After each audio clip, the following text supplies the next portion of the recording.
Seguimos adelante y con el gran gusto de siempre recibiendo al señor senador Ope Pasqué del Partido Colorado, sector Vamos Uruguay. Ope, buen día, ¿cómo le va? Buen día, ¿qué tal? Bien, bárbaro.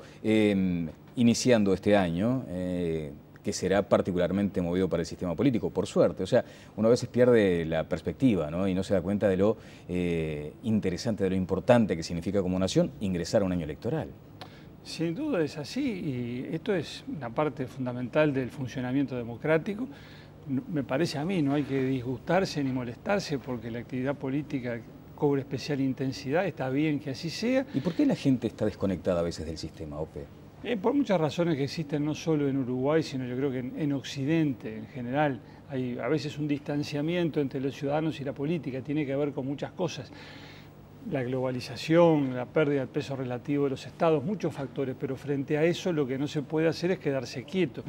Si los ciudadanos se alejan de la política tiene que tratar de acercarse a los ciudadanos con propuestas, con ideas, recordando en todo momento que es una actividad que está al servicio de la ciudadanía y tratando de buscar la manera de ser útil a la ciudadanía. Creo que de eso se trata. Se replegó la militancia también en el Partido Colorado, como en todos los partidos. Aquellos de los clubes partidarios, ya por esta época muy efervescentes, dejaron de existir, digamos, casi. Sí, sí, es un fenómeno que se inició hace mucho tiempo, que se ve hoy en toda su crudeza, que afecta también a quienes en algún momento parecían los herederos de aquella vieja tradición militante, me refiero al Frente Amplio, tienen también este problema del languidecimiento de su militancia. Y aparecen expresiones distintas, como por ejemplo la gente que participa en las redes sociales y allí se entera, opina, con modalidades muy particulares que no se daban en otras formas de participación política, ¿verdad? A uno a veces le llama la atención la virulencia, la intolerancia de los comentarios de las redes sociales. Así también a veces uno se sorprende con la hondura de algunos aportes y la existencia de personas desconocidas para el gran público, pero que hacen reflexiones o aportan datos realmente muy importantes. Ha sido un gran hallazgo. Va a ser un año intenso, seguramente, pero crispado. Sí, eso hasta cierto punto es natural en la actividad política cuando se llega a instancias definitorias, ¿no? Un año electoral es un año de definiciones y eso a veces tensa las relaciones entre los partidos y entre las personas o entre los sectores. Pasa también en el deporte, cuando llega la hora de las finales se juega de otra manera que cuando al principio del campeonato, ¿verdad? ¿Y cuáles son las peculiaridades de este año? Porque muchas veces también nos olvidamos de lo que eran aquellas campañas de fortísimos ataques entre candidatos, ¿no? Hace bastante tiempo. Luego parece que eso había tomado como un rumbo mucho más cívico. Ahora este año parece indicar que los ataques serán feroces. Lo que ocurre es que en este año el Frente Amplio estará completando 2 periodos de gobierno. Hay toda una gestión desarrollada en el curso de esos 2 periodos que puede ser analizada, evaluada, que en algunos casos muy notorios, como este reciente de Pluna, ha dado lugar al procesamiento de figuras conocidas por la ciudadanía. Entonces, eso le añade a todo esto una dimensión que antes no tenía. Antes el Frente era siempre el fiscal que acusaba a los partidos tradicionales. Las campañas transcurrían así, del 84 hasta ahora había sido más o menos así. Ahora, con 2 periodos de gobierno eso cambia. Los partidos tradicionales dicen, bueno, pero ustedes también se equivocaron en esto y en aquello. El Frente contesta, bueno, pero antes ustedes habían hecho esto otro. Y esas imputaciones recíprocas van sumando calor a la campaña. ¿Y eso le quitará la mirada que debería fijarse en otros asuntos, por ejemplo, desde su punto de vista? O sea, todo esto, para citar el ejemplo que usted acaba de mencionar, lo de Pluna, ¿va a distraer sobre el tratamiento de asuntos importantes como la seguridad, la educación? No, lo que pasa es que el de Pluna es también un asunto importante. No distrae, sino que reclama la atención que de por sí merece. Lo que tenemos que impedir, me parece a mí, es que el tratamiento de estos casos puntuales no nos impida considerar las cuestiones que le interesan al país en perspectiva de mediano y largo plazo. Y la más importante de ellas, sin duda posible, es la educación.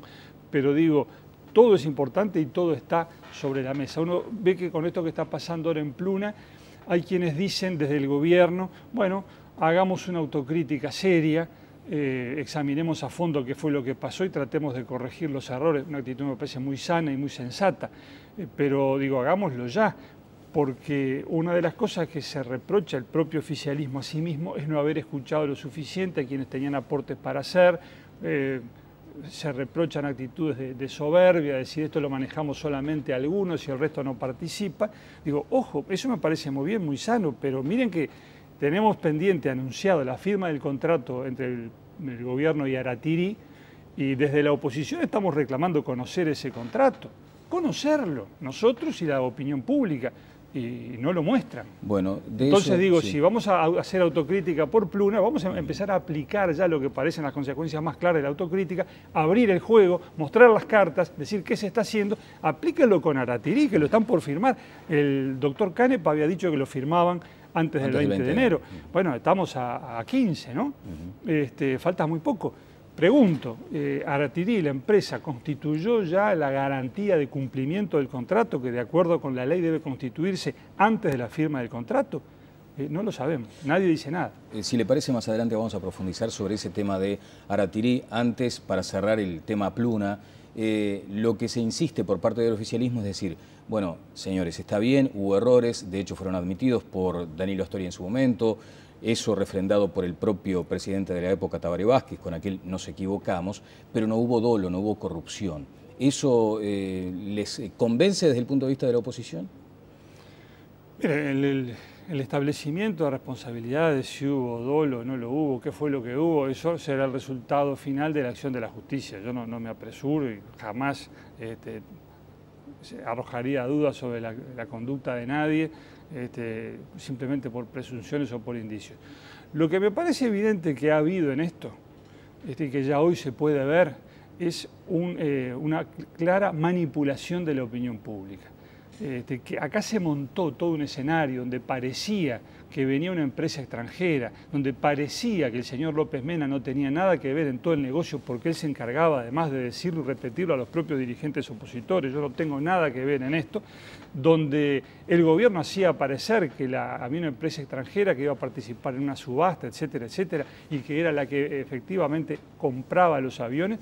Y después se supo que todo eso era una gran farsa, que la tal empresa extranjera era una especie de creación artificial sin sustento real, que no se hizo cargo de ninguna de sus obligaciones, que el señor López Mena estuvo siempre detrás de todo de una manera o de otra. Esa fue una gran manipulación de la opinión pública. Que eso haya sido porque se pensó que era la mejor solución para Pluna y para el país, bueno, supongamos que sí, pero no quita que existió manipulación de la opinión pública. Bueno, y usted allí es donde instala este asunto de Aratiri, la necesidad de conocer los detalles de este acuerdo que se va a firmar. El aspecto de la confidencialidad es el que no le cierra por ningún lado. Porque lo que pasa es que la empresa tiene derecho, por supuesto, a que lo que le concierne únicamente a ella, sus secretos comerciales, por ejemplo, sus procesos tecnológicos, que eso sí permanezca en reserva, eso lo prevé la ley. Pero una cosa es eso y otra cosa son los otros temas, como por ejemplo, todo lo que tenga que ver con el medio ambiente, que no puede ser materia de reserva ni confidencialidad. Eso nos interesa a todos saberlo.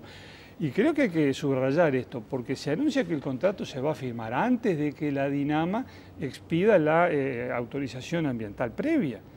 Entonces estamos poniendo la carreta delante de los bueyes, se firma el contrato antes de que la Dinama se expida, cuando de la propia ley resulta que en el sistema ideado por la ley es primero la autorización ambiental y después el contrato, porque el artículo 25 de la ley 19.126, esta de minería de gran porte, dice en su inciso final que el contrato deberá ajustarse a los términos de la autorización ambiental previa. Entonces, ¿cómo se va a ajustar a una autorización que todavía no existe? Bien, el senador Agassi, su colega, tiene algunos matices con respecto a esto. Si le parece, lo escuchamos brevemente. La ley de inversiones establece un tipo particular de inversiones, que son inversiones de gran porte, más de $1.000 millones, cosas así. Para esos tipos de inversiones hay que firmar un contrato entre las empresas y el Estado. Ahora, ese contrato incluye la obligación de tener en cuenta los impactos ambientales, incluye la obligación de tener en cuenta las consultas ciudadanas. O sea, ese contrato no se hace en lugar de medir todos los impactos que va a tener el proyecto. Es un contrato que habilita a los pasos siguientes para definir la explotación. ¿No hay, por ejemplo, riesgos de que la ley finalmente se declare inconstitucional, caiga este contrato que se firmará antes del 20 y eso genere una demanda contra el Estado multimillonaria? Creo que si se respeta la legislación nacional, la ley de medio ambiente se aprobó en el gobierno de Jorge Valle, la ley de ordenamiento territorial se aprobó en el gobierno de Tabaré Vázquez, si se respetan todos los contenidos de la legislación nacional en materia del respeto por el medio ambiente, no veo por qué va a ser inconstitucional. Hay que respetarlo todo. No le tengo ningún miedo a la inconstitucionalidad, más bien me aflige la constitucionalidad de las decisiones que tomamos. ¿Cuáles son sus comentarios, Ote? No, pero no hay diferencias. Es correcto lo que dice el senador Agassi. Él dice el contrato debe ajustarse a las normas en materia ambiental. Correctísimo, es así. Ahora, en la ley, en el artículo 25 de la ley, en el inciso final del artículo 25 se dice que las disposiciones del contrato, las cláusulas del contrato, deberán ajustarse a los términos de la autorización ambiental previa. Eso es lo que falta. Acá van a hacer primero el contrato y después la autorización ambiental previa. ¿Cómo el contrato puede ajustarse a los términos de una autorización que no se habrá emitido todavía cuando el contrato se firme? Entonces, eso de por sí es a mi juicio, de una clara ilegalidad. ¿Y cuál es el resorte parlamentario para tratar de avanzar sobre este aspecto? Bueno, podemos llamar al ministro a que dé explicaciones. Pero yo espero que todo esto surta efecto antes, porque lo estamos diciendo públicamente. Yo lo dije el otro día en la comisión permanente. Esto que estamos hablando acá lo puse en la media hora previa de la comisión permanente. Yo no puedo creer que ante avisos públicos hechos en el Parlamento, con textos de la ley a la vista, con las circunstancias que rodean todo esto, porque digo, lo de Pluna fue en diciembre, esto de Artillería estamos a mediados de enero. Yo no puedo creer que con estos antecedentes, con un texto legal a la vista que se acaba de sancionar el año pasado, el Ejecutivo vaya a firmar un contrato cuando todavía no tiene la autorización ambiental previa y cuando no consta todavía, no se sabe, no digo que no haya sucedido, no nos consta que se haya constituido la garantía de fiel cumplimiento del contrato, que es de un monto de más o menos, tiene que ser de un monto del 5% de la inversión prevista. Entonces, con todo lo que pasó con el aval, yo creo que el gobierno, llegado el momento, tendrá que explicarle a la opinión pública exactamente cómo se va a constituir esa garantía, qué seriedad va a tener. Bien, despejando algunas dudas, Pasquet, ¿no hay una oposición de Vamos Uruguay, o en este caso sectorial o del Partido Colorado en su conjunto, a la explotación de la minería de gran porte? No, a la actividad económica en sí, no. No. Lo que decimos es que hay que regularla, controlarla, en fin, garantizar en la medida de lo posible que va a ser respetuosa del medio ambiente. ¿Participar, por ejemplo, de esta convocatoria a firmar para llamar a un plebiscito? No, mire, en los términos en que viene planteada la cosa como oposición genérica a una actividad económica, así decir, no habrá en el Uruguay minería de estas características, yo personalmente no lo haría. Veremos el sector que resuelve, pero me parece que es cortar demasiado grueso. Yo creo que tenemos que buscar un equilibrio inteligente entre las actividades económicas necesarias para el país y la protección del medio ambiente. Bien, pero que la gente decida. De hecho, estuvo Fischer Alcantero el otro día acá diciendo que lo que se pretende es convocar a que la gente pueda decidir o pueda opinar a propósito de esto.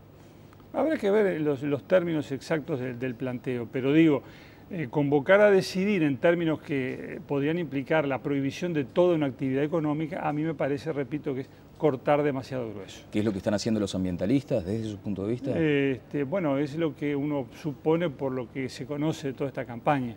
De pronto, todavía se han reunido muy pocas firmas, estamos muy lejos de los mínimos requeridos para cualquier planteo de enmienda constitucional o cosas por el estilo. De pronto, en el correr de los meses se van afinando los conceptos, se van precisando los términos y es posible llegar a entendimientos. Creo que lo que la gran mayoría de los uruguayos quiere es que las actividades económicas se realicen, sí, el país las necesita, pero de manera respetuosa al medio ambiente, con planes de cierre de las minas, por ejemplo, que sean realmente planes de cierre y no que se diga, como se dijo en la Comisión de Industria del Senado, y esto lo refería el senador Bordaberry en Cámara cuando habló del tema, sí, bueno, los pozos se van a cerrar, con el transcurso del tiempo se van a llenar con agua de lluvia, en un tiempo de más o menos 80 años. Es lo mismo que decir, no cerramos nada, dejamos todo abierto y bueno, con el tiempo irá lloviendo y se irán llenando los pozos. Digo, así no, en esos términos no. Ahora, si se hace una cosa más seria, rigurosa, que va a implicar gastos para la empresa, claro que sí, que va a exigir un sacrificio económico a la empresa, sí, claro. Lo mismo que se le exigió en su momento a Botnia cuando construyó la planta de celulosa en Fray Bentos. El gobierno de la época le exigió medidas de protección del medio ambiente que costaron alrededor de 300 millones de dólares. Hay que exigir. Pero bueno, esa es la forma de conciliar el desarrollo con el respeto al medio ambiente. Bueno, hoy se está hablando también de lo que podría ser un trazo distinto del mineroducto. Este tipo de proyectos en estas horas cuenta con un nombre propio, que es Aratirí, sobre el que también se han determinado algunas dudas, algunas inquietudes. De hecho, se le señala como una mera firma especuladora en el mercado del hierro. ¿Cuál es la postura suya particular en este caso? Sí, yo he escuchado esas versiones, esas referencias, pero digo, me parece que no es relevante en la medida que la empresa cumpla con la ley. Si hacen todo lo que tienen que hacer, y lo hacen correctamente con arreglo a derecho, que posteriormente negocien sus derechos, vendan su emprendimiento, será un tema de ellos. El asunto es que cumplan con la ley. Y no que el Estado uruguayo procure diseñar un régimen a la medida de una empresa, facilitándoles toda su actividad, en vez de estar exigiendo simplemente el cumplimiento de las normas que son de interés general. Le cambia la vida a la gente, dijo el expresidente Valle aquí, y señaló además que, de acuerdo a algunos testimonios que había escuchado, había un pueblo levantado en armas. ¿Confirma ese extremo? ¿Lo ha sentido usted también en esos términos? Sí, bueno, yo he escuchado, sí, por supuesto, y la reacción muy vehemente de mucha gente contra este emprendimiento. Creo que es legítima la preocupación ante la forma en que se está manejando esto. Insisto, la Dinama no se expidió y ya van a firmar el contrato, entonces digo, yo también me alarmaría. Si viviera cerca estaría muy preocupado. Pero me parece que si esto se hace racionalmente y sensatamente, respetando las normas legales, que es lo primero que hay que respetar, se puede dar seguridades y tranquilidades que hoy no están dadas, es la verdad. Bien, bueno, todos estos asuntos estarán planteados en un año electoral, como decíamos al comienzo. ¿En qué medida incide precisamente de que se traten estos temas y que la gente no tenga aquella disposición a suponer que todo es ahora resuelto en términos electorales? Porque está este tema de Pluna, lo que usted citaba de Aratirí, y vendrán otros seguramente. No, y la ciudadanía uruguaya lo sabe. Acá la gente felizmente está acostumbrada a votar, no es la primera campaña electoral que vive, sabe cómo son las cosas y sabe que en un año electoral todos los temas se tratan con especial calor, con especial énfasis, y hará los descuentos correspondientes. Claro, con el objetivo electoral entonces... El objetivo electoral es de presentarle a la gente con claridad las razones que uno tiene para cuestionar algo, para apoyar otra cosa. Y la oposición tiene que hacer un esfuerzo especial este año, tenemos que hacerlo, para contrarrestar lo que es una abrumadora ofensiva propagandística del gobierno que ya se está desplegando. Yo le pido a cualquier ciudadano que se plante frente al televisor o prenda la radio y va a escuchar la propaganda de los entes públicos como Antel o como ANCAP, propaganda de esa llamada institucional, donde no le están diciendo, mire, compre lubricantes ANCAP, sino que le están diciendo, la sociedad crece, el mundo se transforma, con el respeto mejoramos todo, y uno no sabe qué es eso, salvo que aparece el logo de ANCAP, después aparece Antel diciendo también podemos hacer las cosas mejor y cosas por el estilo. Es un enorme gasto de dinero público con fines de propaganda de la actividad del gobierno en un año electoral. Eso se está haciendo ahora, como se hizo en el 2009, cuando todos recordamos que nos bombardeaban permanentemente con la imagen de los niños con la túnica y la ceibalita y aquella música que nos quedó en el oído del Plan Ceibal. Fue el caballito de batalla electoral del Frente Amplio, financiado con dineros públicos, como lo están haciendo ahora, como lo está haciendo la Intendencia de Canelones, por ejemplo, que nos muestra en la televisión las obras que hace, lo que se está, etcétera, etcétera. Eso es propaganda electoral financiada con dinero público. Entonces, frente a eso, la oposición dice, claro, momentito, no nos muestren solamente el lado lindo de las cosas, vamos a hablar de todo. Bien, y en la vereda de enfrente está entonces la oposición planteando estos asuntos. El señor senador Pedro Bordaberry dijo, a ver, manejemos esto del receso parlamentario y abarquemos de una vez por todas el asunto de la educación, pongámonos de acuerdo en algunas líneas generales antes de la elección. ¿No es también eso un grito electoral, digamos, porque se sabe que en definitiva no va a alcanzarse un acuerdo en este momento? Bueno, pero me parece bien que todos asumamos desde ya el compromiso de trabajar en pos de esos acuerdos que son indispensables. Que se pueda llegar ahora, que se llegue un poco después, bueno, veremos, pero lo antes posible mejor. Parece poco probable en este año, a eso me refiero, ¿no es, como suele decirse vulgarmente, para la tribuna este tipo de invitaciones? No, porque es un tema de tanta importancia, el más importante, si me apura, que me parece conveniente, positivo, que todos vayamos diciendo desde ya que tenemos que llegar a un acuerdo. Hemos intentado algunos, se logró, después no se cumplió, tenemos que buscar otros, pero esto es absolutamente prioritario. Y hay tiempos que no los marca ni la oposición ni el gobierno tampoco. Si a fin de año se conocen los resultados de las pruebas PISA, y fueron los que fueron. Si a fines de año, o casi sobre fin de año, se conoció la información referida a las tasas de repetición y deserción en los liceos, cuando finalmente un juez dispuso que las autoridades de la enseñanza brindaran información que no habían querido dar a los periodistas que la requirieron. Esas cosas se supieron a fin de año. Están detonando ahora. Acaban de remover al director del Consejo de Secundaria, porque esto ocurrió recién. Entonces digo, es inevitable, es indispensable que la oposición también tome nota, y así como el gobierno hace sus cambios y dice, bueno, a este director que no funcionó de acuerdo con lo que esperábamos, lo vamos a sustituir, nosotros digamos lo que tenemos que decir, que es trabajemos seriamente, busquemos acuerdos para reformar esto, porque en esto le va la vida al país. Gane quien gane, tendremos que estar al otro día de la elección sentados diciendo, bueno, ¿qué hacemos? Bien. Entonces, no está de más intercambiar criterios y aportes desde ya. Nosotros hemos planteado varios. Planteamos algunos que nos lo criticaron en su momento porque parecían muy instrumentales. 200 días de clase en primaria y secundaria. ¿Ustedes creen que con eso van a arreglar los problemas? No, mire, con eso solo no. Pero es un paso concreto, efectivo, en el cual me parece que podemos coincidir. Presentamos un proyecto de ley. No se trata. Bueno, vamos a hablar de eso.